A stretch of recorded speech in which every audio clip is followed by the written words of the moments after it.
Hello' নমস্কাৰ কমৰেক্সুদং কলম্বাই লগতে কাৰ্ডুম আৰু সুপ্ৰভাত।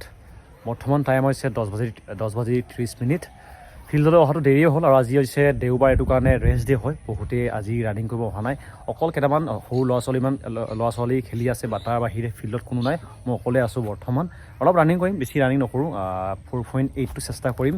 টাইমিং নাচাওঁ, অকল ৰানিংটো কমপ্লিট কৰিব চেষ্টা কৰিম। লগতে যোৱাকালি আছিলে অসম পুলিচ কামাণ্ডো বেটেলিয়নসকলৰ POP SI লগতে কনিষ্টবলসকলৰ মোক মাতিছিলে মোৰ লগৰ সকলে, আৰু তেওঁলোকে মোৰ ট্ৰেইনৰ ভাড়াটো দি দিছিলে, কিন্তু মই হ'লেও নগ'লোঁ। কাৰণ যোনটো যোৱাবাৰ হৈছিলে POP কিবাটো আছাম ফৰেষ্ট যোনটো গ্ৰেড 1ৰ, তালৈ মই POPলৈ গৈছিলোঁ। তাত গৈ মোৰ অৱস্থা বহুত বেয়া হৈছিলেগৈ, কাৰণ মই নিজেও কামাণ্ডোৰ লগতে আপোনালোকৰ যোনটো ফৰেষ্ট গ্ৰেড 1ৰ পৰীক্ষাও দিছিলোঁ, লগতে বাইবা তাৰপিছত ৰানিং সকলো দিছিলোঁ, কিন্তু মোৰ ফাইনেল লিষ্টত নাম নাহিলেগৈ।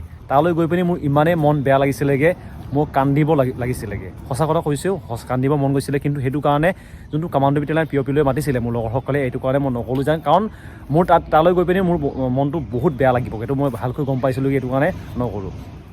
যোৱাকালি আহিছিলে আমাৰ CM ছাৰ আহিছিলে, লগতে DGP সিং ছাৰ, লগতে ভাৰতৰ হোম মিনিষ্টাৰ যোনটো অমিত শ্বাহ ডাঙৰীয়াও তেওঁ আহিছিলে POP কাৰণে। আমি সকলো অপেক্ষা কৰিছিলোঁ যেন CM ছাৰে যেতিয়া ভাষণটো দিব, তেতিয়া আহিবলগীয়া অসম পুলিচ কামাণ্ডো বেটেলিয়ন লগতে অসম পুলিচৰ ABUP যিমানখিনি ভেকেঞ্চি, প্ৰায় 5,000 ভেকেঞ্চি টোটেল আহিবলগীয়া ভেকেঞ্চি আছে, অলৰেডি অনলাইন প্ৰক্ৰিয়া হৈ গ'ল।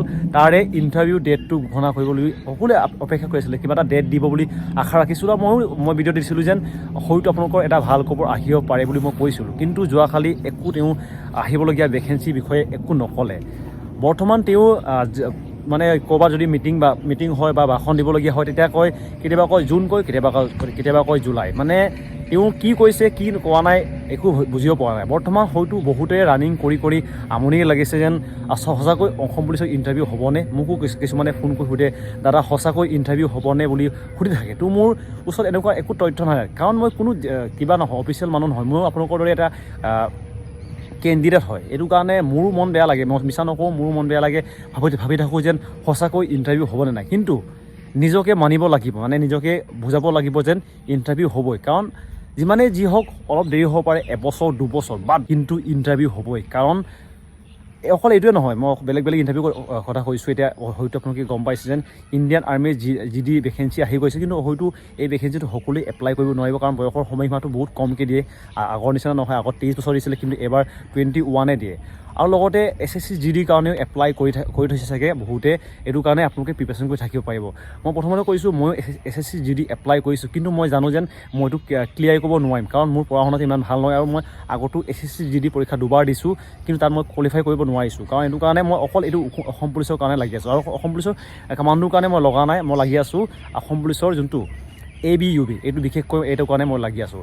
যোৱাকালি মোক বহুখিনি লগৰে ফোন কৰিছিলে, তই কেলৈ নাহিলি, তই আহিব লাগিছিলে বুলি কৈ থাকে। মানে কামাণ্ডো যোনে বৰ্তমান পাইছে, তেওঁলোকে মোক কণ্টেক্ট কৰি পিনে সুধি আছে, কেলৈ নাহিলি, আমি তোৰ ট্ৰেইনৰ টিকেটটো বহি দিম, কেলৈ নাহিলি কৈ আছে। তো মই এতিয়া প্ৰথমে কৈ দিছোঁ যেন মই মানে ইমানে যোৱা হ'লে মোৰ চিধা কথা মন বেয়া লাগিব, এইটো কাৰণে মই নগ'লোঁ। আৰু হয়তো তেওঁলোকে এতিয়া বৰ্তমান যদি ভিডিঅ' চাই আছে, তেওঁলোকক কৈছোঁ আই এম চৰি, কাৰণ মই জানিছিলোঁ যেন যদিহে মই যাম তো মোৰ মন বেয়া লাগিব আৰু মই বেছি ডিম'টিভেট হৈ যাম, এইটো কাৰণে নগ'লোঁ।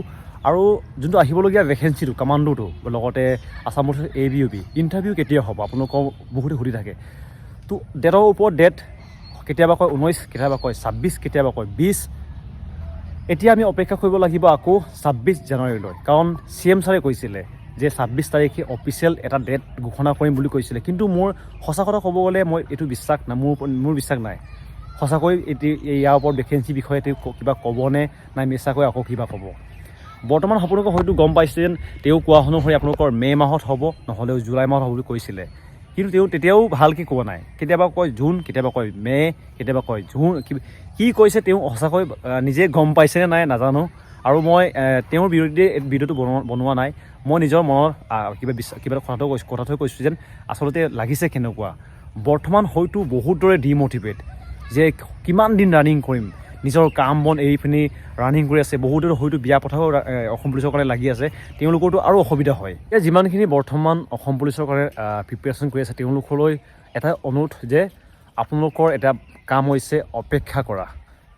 অপেক্ষা কৰিবই লাগিব, কাৰণ সপোন আপুনি দেখিছে, সপোন আপোনাৰ মা দেউতাই দেখিছে। সেইটো কাৰণে যেতিয়া আমি সফল হ'ম নাই, বহুতে হয়তো যোৱাকালি কামাণ্ডো বেটেলিয়নৰ কাৰণে POP চাব গৈছিলে, তেতিয়া আপোনালোকে হয়তো মন কৰিছে যেন যেতিয়া POP হৈ থাকে নামটো চিঞৰে আমুকজনে লিড কৰিছে, আমুকজন বেটেলিয়ান হয়, তেতিয়া তেওঁলোকৰ মা দেউতাৰ কেনেকুৱা মানে ফিল হৈছে, মোৰ ল'ৰাজনে এটা কামাণ্ডো বেটেলিয়নক লিড কৰিছে, মোৰ সন্তান তেওঁ লিড কৰি আছে, মোৰ এই যোনটো লাষ্টৰ নম্বৰটো মোৰ ল'ৰা হয়, এই মাজত থকাটো মোৰ ল'ৰা হয়, তেওঁলোকে কেনেকুৱা মনত এটা মানে এটা প্ৰাউড ফিল কৰিছে।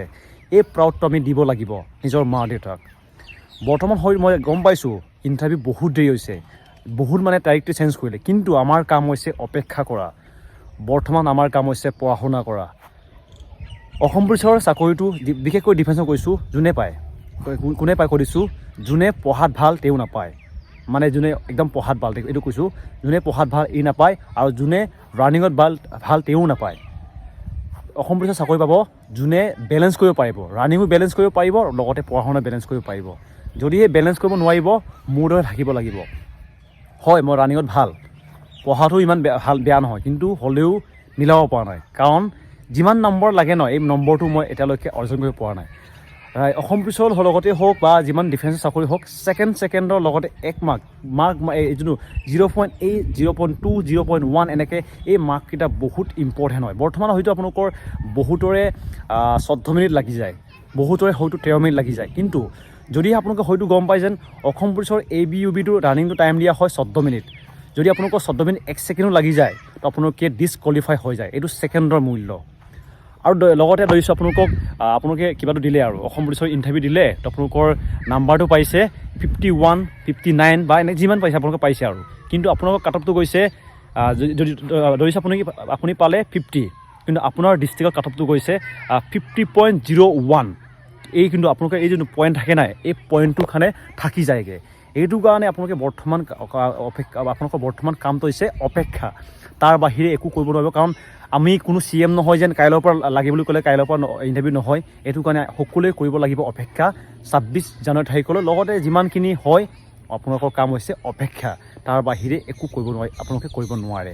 এইটো কাৰণে অপেক্ষা কৰক, আৰু অতি সোনকালে হয়তো ডেট ঘোষণা কৰিব। এইটো কাৰণে ৰানিং কৰি থাকক, যদি অফিচিয়েল ডেট আহি যায় মই নিশ্চয় আপোনালোকক জনাম। এইটো কাৰণে প্লিজ চেনেল ছাবস্ক্ৰাইব, লগতে বেল আইকন দবাব নাপাহৰিব। আজি ভিডিঅ'টো ইয়াতে সামৰিছোঁ। কিবা সুধিব থাকিলে সুধিব পাৰিব। এইটো হৈছে মোৰ Instagram ID।